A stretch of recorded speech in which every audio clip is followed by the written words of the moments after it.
Hi bazala bami, so welcome to Mkosi noMagatsheni. I am uMagatsheni. Umkosi wethu namhlanje bazala bami, it's about uJubJub. Guys, last week there's a guy oyenze ivideo athi uJubJub umboleka imali yakhe. uJubJub bakane event ayenzayo, then he didn't have money for ukubooka abantu, then uJubJub waboleka imali to the guy. Now uJubJub akafuni ukumbhadala le mali. The reason ayenze that video and he decided ukuthatha izindaba azimise ku social media because uJubJub bangasaphendula ama-call ka-guy and him was making empty promises, bangasaphendula even the SMSs. So bekafuna nje ukundlulisa umlayezo ukuthi ucela imali yakhe to uJubJub. Guys, after then a lot of people, some few people came up, I think 2 or 3 baphumile bathi uJubJub yabakoleta. Now there's an LRA lady by the name of Ellen Nkuta uthi uJubJub umkolota 125,000 waboleka uJubJub that 125,000 2011, the time uJubJub bekasa attenda i-case. Uthi le mali wamboleka ukuthi abhadale ama-lawyers. uJubJub didn't have money to pay ama-lawyers wakhe, so he decided ukuthi aboleke imali ku-Ellen. Mina into engimangaza kuyo yonke le yaka 2011, okay, yeah, now I hear it and I do believe ukuthi uma uboleka imali emuntwini kumele uyibhadale. Guys, ayikho lento yenza uJubJub. So yeah manje ya 2011 into engicakayo ukuthi back then uJubJub umama K, we know ukuthi umama Jubjub unemali. There are allegations that mama Jubjub, she's very moneyed, so I don't know why bebangana mali ubhadala ama-lawyer or mhlambe lisithinga ukuthi umama Jubjub unemali ayikho. And then uJubJub bekasebenza, bekanomusic, imali yakhe or banganama-savings.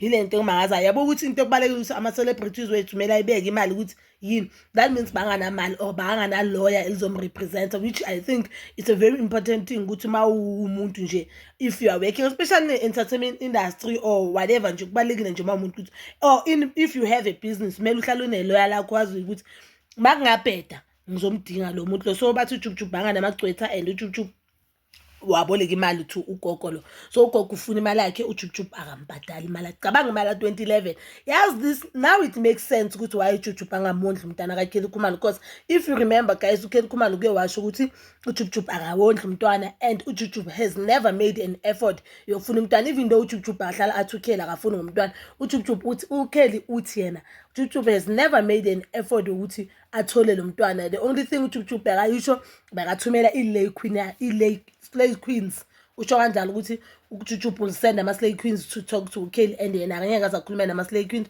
Ufuna uJubJub abantu bakibo uJubJub beze bazocela umntwana, not omunye umuntu. So now it makes sense. That means uJubJub ubroke, but as understand ukuthi ubroke kanjani because after buyile ejele of which I feel as if isigwebo sakhe besisincane kakhulu for umuntu ochayisa ingane, and it was not a mistake because bekabhemile whatever, bekabhema into engekho emthethweni, aphuze nokuphuza aspida. So I don't think it's a mistake. I don't think it's a mistake ukuthi ungavele ubheme uphuze then you decide ukuthi ugijime endleleni engagijinywa kuyo phambi kwesikolo, then mawuchayisa umntwana esikole enze ngathi mistake or mawuchayisa abantu enze ngathi mistake bowugijimelana endleleni. But ke bazala bami zitho asikho lapho uJubJub kuthiwa akabhadala abantu and abantu sebayaphuma. I think now kuzophuma more people. At this point I'm expecting ukuthi hayi kungaphuma nanoma ubani because it seems like uJubJub is going through a lot.